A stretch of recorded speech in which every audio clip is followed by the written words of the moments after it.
কি ব্যাগ গোছাচ্ছিলেন, অনেকে বাসার যাওয়ার জন্য প্রস্তুতি নিচ্ছিলেন, অনেক অনেক অভিভাবক এখানে অপেক্ষা করছিলেন তাদের বাচ্চাকে নিয়ে হয়তো বাসায় যাবেন, কিন্তু সেটা আসলে হয়নি। মুহূর্তে এই ঘটনা ঘটার পরে তারাও অনেকেই নিহত হয়েছেন, অনেকে আহত হয়েছেন। এই চিত্র আসলে সেই উদাহরণই দেয় যে কোনো কিছু বুঝে ওঠার আগেই কিন্তু অনেকগুলো প্রাণ ঝরে গেছে, অনেকগুলো প্রাণ এখন কাতরাচ্ছে হসপিটালের বেডে, যেটি খুবই মর্মান্তিক এবং পুরো জাতিকে যেখানে কম্পিত স্তব্ধ করে ফেলছে।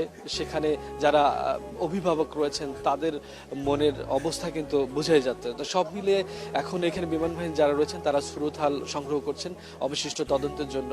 আমরা রয়েছি সেখানে, পরবর্তী সময় আরো আপডেট জানানোর চেষ্টা করবো। সব মিলেই ছিল এই মুহূর্তে আমার কাছে।